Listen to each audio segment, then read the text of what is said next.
میں خدمت میں اس وقت تعلیم کا عمل ہوتا ہے.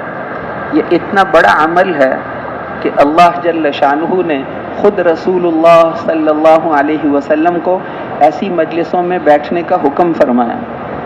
اللہ جل شانہ نے خود جناب رسول اللہ صلی اللہ علیہ وسلم کو ایسی مجالس میں بیٹھنے کا حکم فرمایا، اور آپ نے ارشاد فرمایا کہ ان مجلسوں کو چاروں طرف سے فرشتے گھیر لیتے ہیں جیسے مرغی اپنے بچوں کو گھیر لیتی. تعلیم کے حلقے میں ہمیں فرشتوں کی صحبت ملتی ہے.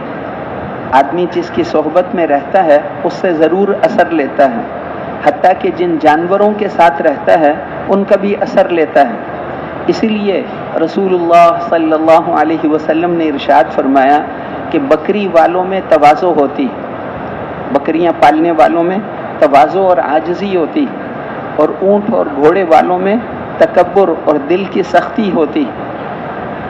اونٹ اور گھوڑے ان کو پالیں گے تو دل کے اندر سختی تکبر پیدا ہوتا ہے. بکری متواضع جانور ہے.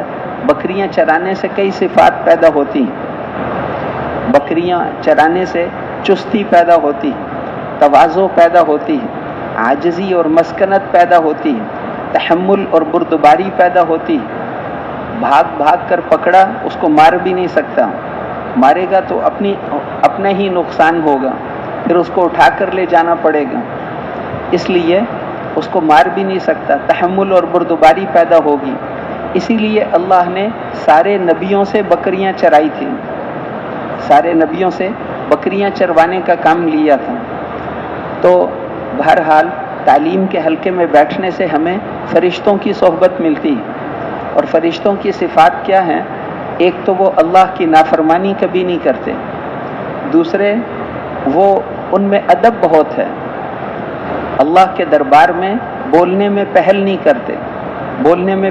کرتے، اور ادب ان کے جو اللہ کا حکم ہو بس اسی میں مشغول رہتے ہیں. بعض فرشتے جب سے پیدا ہوئے ہیں سجدے میں ہیں، بعض فرشتے جب سے پیدا ہوئے ہیں رکوع میں ہیں، بعض فرشتے جب سے پیدا ہوئے ہیں اتحیات میں ہیں. ہماری نماز میں سارے فرشتوں کی عبادتیں جمع ہو جاتی ہیں، قیام بھی ہے، رکوع بھی ہے، سجدہ بھی ہے، اتحیات بھی ہے، پھر قرآن کی تلاوت بھی ہے. پچھلے کسی نبی کی نماز میں تلاوت نہیں تھی. موسیٰ علیہ السلام کی نماز سے، ان کی امت کی قوم کی نمازوں سے فرعون کی فوج تباہ ہو گئی. حضرت محمد صلی اللہ علیہ وسلم والی نماز اس سے زیادہ طاقتور ہے. اس کے اندر کتنی طاقت ہوگی؟ تو اس لیے بہرحال میرے محترم بھائیوں اور دوستوں، فرشتوں کی صحبت ملتی ہے، اور اللہ جل شانہ ان پر رحمتیں نازل فرماتے ہیں. تعلیم کے حلقے میں رحمت نازل ہوتی ہے، سکینہ نازل ہوتی ہے. اللہ خوش ہو کر ان کا ذکر فرشتوں کی مجلس میں کرتے ہیں. اللہ ہمارا نام لیں، اس سے بڑی کوئی بات تو نہیں ہو سکتی. ہم اللہ کا نام لیں گے، اللہ ہمارا نام لیں گے. فاذکرونی اذکرکم، تم مجھے یاد کرو میں تمہیں یاد کروں گا. نسوا اللہ فنسیہم، جنہوں نے اللہ کو بھلا دیا اللہ نے ان کو بھلا دیا، اور اللہ بھلا دیں تو پھر تو. اس لیے تعلیم کے حلقے میں ہم اللہ کا نام لے رہے ہیں، اللہ ہمارا نام لے رہے ہیں. جتنے بھی ذکر کے فضائل ہیں وہ سارے تعلیم کے بھی فضائل ہیں، اس لیے کہ یہ بھی اللہ کا ذکر ہے. کل مطیع ذاکر، فرمایا ہر نیکی کا کام کرنے والا وہ ذکر ہی کر رہا ہے، یہ بھی اللہ کا ذکر ہے. بس یہ اجتماعی ذکر ہے. ہم تعلیم کے حلقے میں بیٹھیں یہ بھی ذکر ہے، کارگزاری سنیں وہ بھی ذکر ہے، ہدایات سنیں وہ بھی ذکر ہے. بس یہ اجتماعی ذکر ہے. اور ایک انفرادی ذکر ہوتا ہے، تنہائیوں میں بیٹھ کر اللہ کا ذکر کرنا، کان بند آنکھیں بند، باہر کے دروازے بند کریں تو دل کے دروازے کھل جاتے ہیں. اگر باہر کے دروازے بند نہیں کرے گا تو اندر کے دروازے نہیں کھلیں گے. اس لیے پھر انفرادی ذکر بھی کرنا، اجتماعی ذکر بھی کرنا. اور میرے محترم بھائیوں اور دوستوں، ہر عمل کا ایک مقصد ہوتا ہے. تعلیم کا مقصد کیا ہے؟ کہ اللہ اور اس کے رسول کے وعدوں پر یقین پکا ہو جائے. یہ سارے اللہ کے وعدے ہیں، یہ احادیث جو پڑھتے ہیں یہ اللہ کے وعدے ہیں. اللہ کے وعدوں پر یقین پکا ہو جائے. زندگی اللہ بناتے ہیں، حضرت محمد صلی اللہ علیہ وسلم والے اعمال پر بناتے ہیں. اعمال سے زندگی کیسے بنتی ہے یہ ہم تعلیم کے حلقے میں ہم سنیں گے. نماز سے یہ ہوگا، ذکر سے یہ ہوگا، تلاوت سے یہ ہوگا. اعمال سے زندگی کیسے بنتی ہے، اور اس کے مقابلے میں نقشوں کا یقین ہمارے دل سے نکل جائے. ملک سے، مال سے، عہدے سے، ڈگری سے زندگی نہیں بنتی، زندگی اللہ بناتے ہیں اور حضرت محمد صلی اللہ علیہ وسلم والے اعمال پر بناتے ہیں. ایمان اعمال پر چین، سکون، اطمینان، لذت نصیب فرمائیں گے. 100 وعدے کیے ہیں، 100.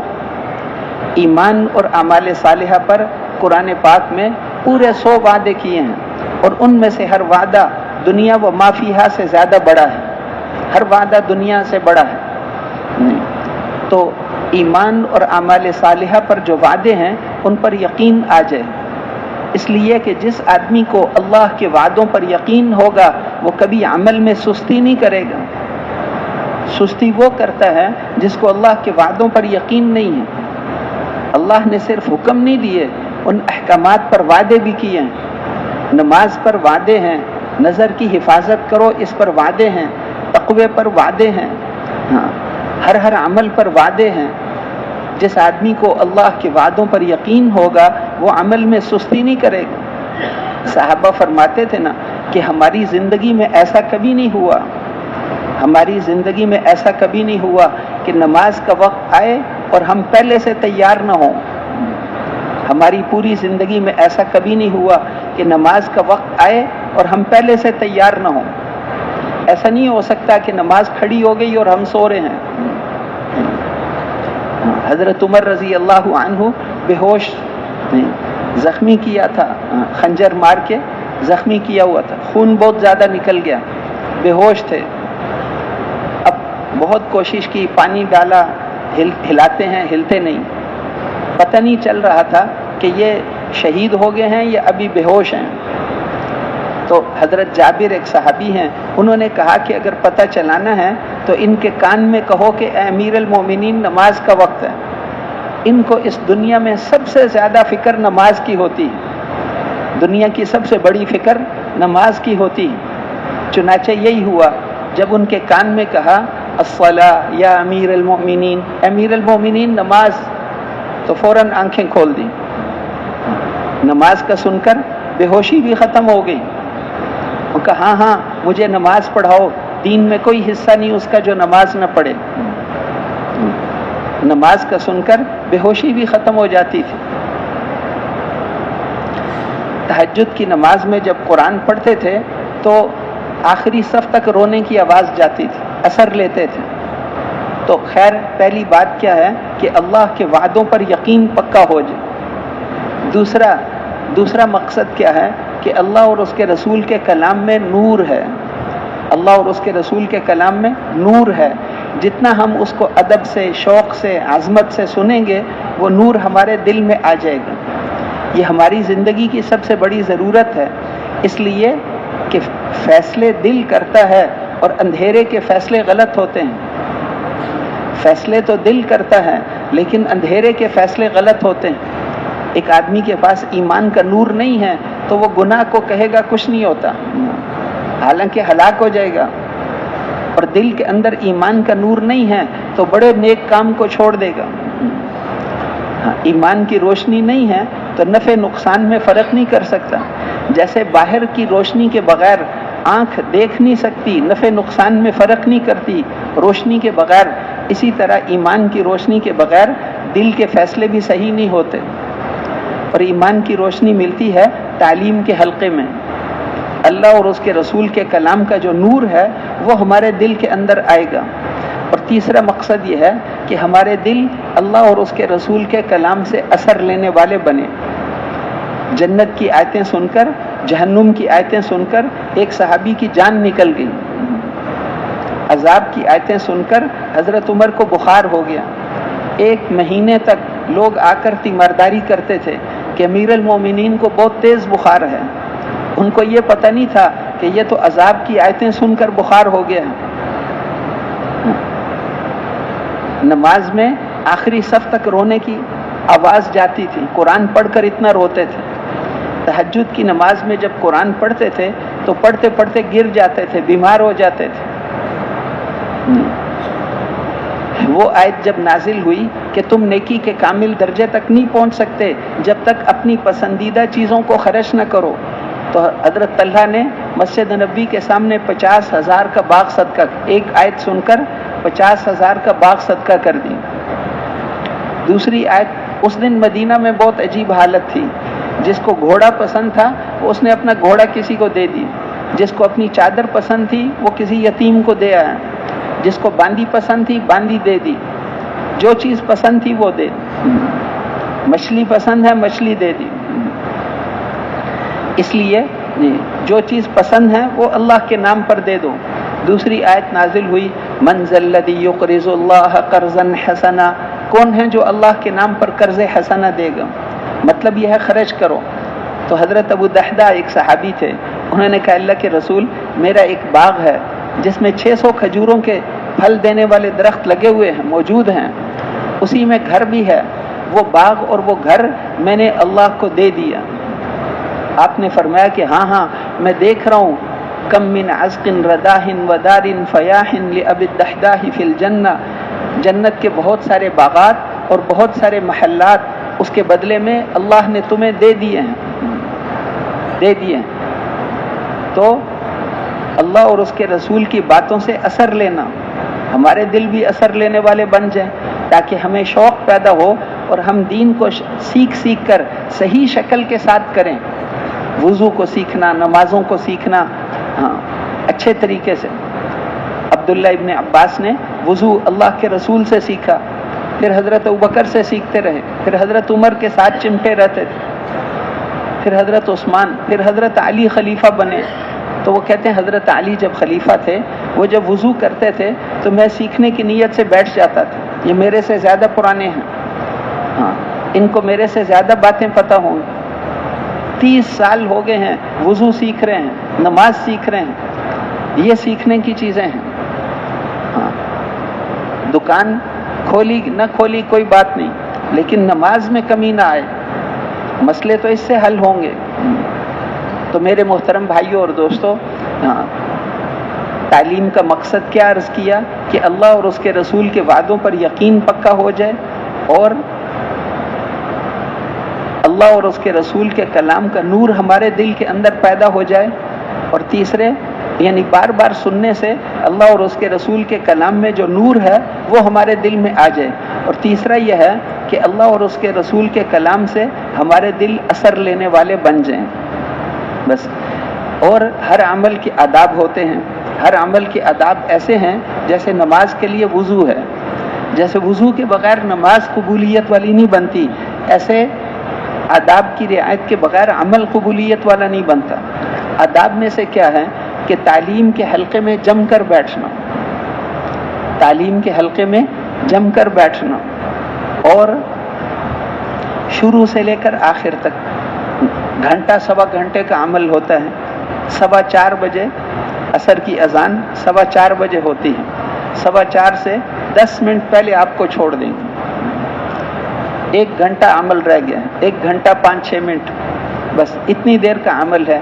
اب اس کے درمیان اٹھ کر نہیں جانا، پیشاب آ رہا ہے، پیاس لگ رہی ہے، بھوک لگ رہی ہے، بھی اپنے تقاضوں کو قربان کرنا سیکھنا ہے، ہاں کرنا سیکھنا، گھنٹوں اللہ کے دین کے کاموں میں لگانا، گھنٹوں لگا دینا۔ تعلیم کے حلقے میں اپنے تقاضوں کے لیے اٹھ کر نہیں جانا، بیان میں اپنے تقاضے کے لیے اٹھ کر نہیں جانا، صبر کرنا۔ جب ہم اپنے تقاضوں کو قربان کریں گے، اس عمل کا نور اللہ ہمیں نصیب فرمائیں گے، عمل کا نور اللہ ہمیں دیں گے۔ اور اگر اپنے تقاضوں کی وجہ سے ہم عمل کو چھوڑ دیں گے تو اس عمل کا نور ہمیں نہیں ملے گا۔ اس لیے اپنے تقاضوں کو قربان کرنا اور کوشش کرنا التحیات میں بیٹھنے کی، اجرو کی اعلیٰ قدری مشقتی کی۔ ارشاد فرمایا کہ تمہارے عمل کا اجر تو قربانی کے بقدر ہوگا، جتنی قربانی سے عمل کرو گے اتنا اجر زیادہ ملے گا۔ گرمیوں کے موسم میں گرمی برداشت کی، پسینہ برداشت کیا، جو اجر ملے گا سردیوں میں وقت لگانے سے وہ اجر نہیں ملے گا. گرمیوں میں زیادہ اجر ملتا ہے. گرمی برداشت کی، اسی لیے ہمارے حضرات فرماتے ہیں گرمیوں میں گرم علاقوں میں تشکیل کراؤ، سردیوں میں ٹھنڈے علاقوں میں تشکیل کراؤ. سردیوں میں لوگ ٹھنڈے علاقوں سے اللہ کے راستے میں نکلتے ہیں، اور گرمی کے موسم میں ٹھنڈے علاقوں والے نہیں نکلتے، گرم علاقوں والے نکلتے ہیں. اس لیے ہم گرمیوں میں گرم علاقوں میں جائیں. حضرت اکرمہ جب مسلمان ہوئے اس کے بعد کبھی آرام سے نہیں بیٹھے. وہ کہتے تھے کہ مجھے وہاں تشکیل کرو جہاں کوئی نہیں جاتا، جہاں کوئی نہیں جاتا وہاں مجھے میری تشکیل کرو. جب اللہ کو خوش کرنا ہے تو پھر سب سے مشکل جگہ پہ جاؤں گا. ایسے ہیں لوگ. کہتے تھے اپنے اوپر ترس کھاؤ، 100 زخم آئے سامنے جسم پر تو وہ کہتے تھے یہ جان لات اور عزا پر بہت دفعہ قربان ہوئی ہے، آج اس کو اللہ اور اس کے رسول پر قربان ہونے دو. تو اس لیے مشقت برداشت کرنا دین کے لیے، اللہ کے لیے، یہ اللہ کو بہت پسند ہے. قربانی کرنا اللہ کو پسند ہے. قربانی سے قرب ملتا ہے، قربانی سے قرب ملتا ہے. جتنی قربانی کریں گے اللہ کا قرب زیادہ ملے گا. اگر ہم قربانی نہیں کریں گے، گرمیوں میں وقت لگایا ٹھنڈے علاقے میں چلے گئے تو پھر وقت دن تو گزر جائیں گے لیکن اللہ کا قرب نہیں ملے گا. قرآن میں فرمایا کہ اللہ کے جو قرب کے درجات ہیں وہ عبادتوں سے نہیں ملتے، وہ قربانیوں سے ملتے ہیں. تو قربانی کرنا، اعمال میں جم کر بیٹھنا، اپنے آپ کو تکلیف کو برداشت کرنا، مشقت کو، یہ نہیں کہ 5 منٹ تحیات میں بیٹھا پھر پہلے جیسا ہو گیا. تھکانا، اپنے آپ کو تھکانا مقصود ہے. اللہ کو ترس آئے اور اللہ ہمیں صحیح یقین کا صدقہ نصیب فرما دیں. انما الصدقات للفقراء، صدقہ تو محتاج اور فقیر کو ملتا ہے. جو اپنے آپ کو محتاج بنائے گا اس کو اللہ نوازیں گے، جو محتاج نہیں بنائے گا اس کو نہیں ملے گا. دیکھو دنیا بے قیمت چیز ہے. اللہ دشمنوں کو بھی دے دیتے ہیں، کافروں کو بھی دے دیتے ہیں. ساتھ فرمایا کہ اگر اس پوری دنیا کی قیمت اللہ کے نزدیک ایک مچھر کے پر جتنی بھی ہوتی، اس دنیا کی سونے چاندی کی قیمت اگر ایک مچھر کے پر جتنی بھی ہوتی تو ہم کسی کافر کو ایک گھونٹ پانی بھی نہ دیتے. لیکن بے قیمت ہے اس لیے دے دو. دنیا بے قیمت ہے، ہر ایک کو دیتے ہیں، لیکن ایمان اور اعمال، دین، یہ نہیں دیں گے، شوق کے بغیر نہیں دیں گے. اللہ جل شانہ شوق کے بغیر نہیں دیتے. انلزمکموها وانتم لها کارہون. تمہیں شوق نہ ہو اور ہم دے دیں، ایسا نہیں ہوتا. اس لیے اپنا شوق اللہ کو دکھاؤ. جیسے قربانی کے بارے میں قرآن پاک میں فرمایا نا، تمہاری قربانی کا گوشت اور خون ہم تک نہیں پہنچتا. جو تم قربانی ذبح کرتے ہو اس کا گوشت، اس کا خون ہم تک نہیں پہنچتا، لیکن ہم تو صرف تمہارا شوق دیکھتے ہیں. ہم تو شوق دیکھتے ہیں، کتنے شوق سے حکم پورا کرتے ہو، کتنے شوق سے تعلیم میں آتا ہے، کتنے شوق سے گشتوں میں جاتا ہے، کتنے شوق سے مسجد میں آتا ہے، کتنے شوق سے پہلی صف میں آتا ہے. اپنا شوق اللہ کو دکھاؤ، پھر اللہ قبول کریں گے. شوق کے بغیر نہیں دیتے. تعلیم میں پہلے، گشتوں میں پہلے، مشورے میں پہلے. والسابقون الاولون من المہاجرین والانصار، آگے بڑھنے والے وہ پسند ہیں، آگے بڑھنے والے. سست آدمی اللہ کو پسند نہیں ہے. سست آدمی، پیچھے رہنے والا بالکل پسند نہیں. آہستہ آہستہ اس کو محروم کر دیتے. تو اپنا شوق دکھائیں گے نا انشاءاللہ. بسم اللہ الرحمن الرحیم. عن عائشة رضی اللہ عنہا قالت قال رسول اللہ صلی اللہ علیہ وسلم ان لكل شيء شرفا يتباهون به وان بهاء امتي وشرفها القرآن. حضرت عائشہ رضی اللہ عنہا حضور اقدس صلی اللہ علیہ وسلم کا ارشاد نقل کرتی ہیں کہ ہر چیز کے لیے کوئی شرافت اور افتخار ہوا کرتا ہے جس سے وہ دوسروں کے مقابلے میں فخر کرتا ہے. میری امت کی رونق اور فخر کی چیز تو قرآن پاک ہے. حضرت عائشہ رضی اللہ عنہا حضور اقدس صلی اللہ علیہ وسلم کا ارشاد نقل کرتی ہیں کہ ہر ایک کے لیے کوئی نہ کوئی شرافت اور افتخار ہوتا ہے جس سے وہ دوسروں کے مقابلے میں فخر کرتا ہے. میری امت کی رونق اور فخر کی چیز تو قرآن پاک ہے.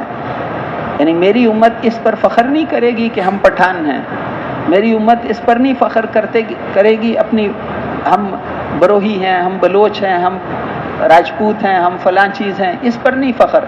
میری لوگ اپنے آبا و اجداد، خاندان اور بہت سی چیزوں سے اپنی شرافت اور بڑائی کو ظاہر کرتے ہیں.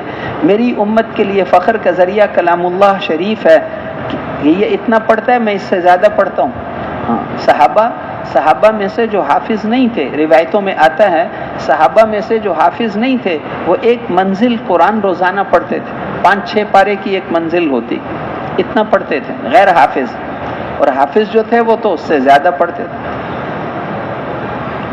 قرآن کے پڑھنے سے، اس کے یاد کرنے سے، اس کے پڑھانے سے، اس پر عمل کرنے سے غرض اس کی ہر چیز ہی قابل فخر ہے. کیوں نہ ہو کہ محبوب کا کلام ہے، آقا کا فرمان ہے. دنیا کا کوئی بڑے سے بڑا شرف بھی اس کے برابر نہیں ہو سکتا.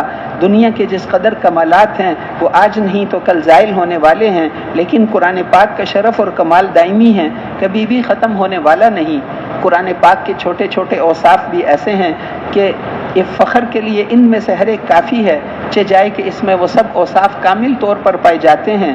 اس کی حسن تالیف، حسن سیاق، الفاظ کا تناسب، کلام کا ارتباط، گزشتہ اور آئندہ واقعات کی اطلاع دینا، لوگوں کے بارے میں ایسے تانے کہ وہ جھٹلانا بھی چاہیں تو جھٹلا نہ سکیں، جیسے یہودیوں کا باوجود ادعائے محبت کی موت کی تمنا نہ کر سکنا، نیز سننے والے کا اس سے متاثر ہونا، پڑھنے والے کا کبھی نہ اکتانا. حالانکہ ہر کلام خواہ وہ کتنا ہی دل کو اچھا لگتا ہو، مجنون بنا دینے والے دوست کا خط ہی کیوں نہ ہو، دن میں 10 دفعہ پڑھنے سے اگر دل نہ اکتایا تو 20 دفعہ پڑھنے سے دل اکتا جائے گا، 20 سے نہ صحیح تو 40 سے اکتاوے گا. بہرحال اکتاوے گا، پھر اکتاوے گا. مگر قرآن پاک کا رکوع یاد کیجئے، 200 مرتبہ پڑھیے، 400 مرتبہ پڑھیے، عمر بھر پڑھتے رہیے، کبھی دل نہ اکتائے گا. جتنی کثرت کیجئے اتنی لذت میں اضافہ ہوگا. یہ امور ایسے ہیں کہ اگر کسی کے کلام میں ان میں سے ایک بھی پایا جاوے تو اس پر کس قدر فخر کیا جاتا ہے. پھر جب کسی کلام میں یہ سب کے سب امور اعلیٰ وجہ الکمال پائے جاتے ہوں تو اس پر کتنا فخر کرنا چاہیے. قرآن پاک، میری امت کی فخر کی چیز قرآن پاک ہے. اگلی حدیث میں ہے کہ حضرت ابو ذر رضی اللہ عنہ حضور اقدس صلی اللہ علیہ وسلم کا ارشاد نقل کرتے ہیں کہ تم لوگ اللہ جل شانہ کا قرب اس چیز سے بڑھ کر کسی اور چیز سے حاصل نہیں کر سکتے جو چیز خود اللہ جل شانہ سے نکلی ہے، یعنی قرآن پاک. حضرت ابو ذر رضی اللہ عنہ حضور اقدس صلی اللہ علیہ وسلم کا ارشاد نقل کرتے ہیں کہ تم لوگ اللہ جل شانہ کا قرب اس چیز سے بڑھ کر کسی اور چیز سے حاصل نہیں کر سکتے جو چیز خود اللہ جل شانہ سے نکلی ہے، یعنی قرآن پاک. متعدد روایات سے یہ مضمون ثابت ہے کہ حق تعالی شانہ کے دربار میں قرآن پاک سے بڑھ کر تقرب کسی اور چیز سے حاصل نہیں ہوتا. اگلی حدیث میں ہے کہ حضرت انس رضی اللہ عنہ نے حضور اکرم صلی اللہ علیہ وسلم کا ارشاد نقل کیا ہے کہ اللہ جل شانہ کے لیے لوگوں میں سے کچھ لوگ خاص گھر کے آدمی ہیں، کچھ لوگ اللہ کے گھر کے آدمی ہیں. صحابہ نے حیران ہو کر پوچھا کہ اللہ کے رسول وہ کون لوگ ہیں؟ فرمایا وہ قرآن والے ہیں، یہ اللہ کے اہل اور خواص ہیں. حضرت انس رضی اللہ عنہ نے حضور اکرم صلی اللہ علیہ وسلم کا ارشاد نقل کیا ہے کہ حق تعالی شانہ کے لیے لوگوں میں سے کچھ لوگ خاص گھر کے آدمی ہیں. صحابہ نے پوچھا کہ وہ کون لوگ ہیں؟ فرمایا وہ قرآن والے ہیں، وہ اللہ کے اہل اور خواص ہیں. جب یہ ہر وقت قرآن پاک میں مشغول رہتے ہیں تو الطاف باری تعالی ہر وقت ان کی طرف متوجہ رہتے ہیں، اور جو لوگ ہر وقت کے پاس رہنے والے ہوتے ہیں وہ خواص ہوا ہی کرتے ہیں. کس قدر بڑی فضیلت ہے کہ ذرا سی محنت اور مشقت سے اللہ والے بن جاتے ہیں. اگلی حدیث میں ہے کہ حضرت فضالہ بن عبید رضی اللہ عنہ نے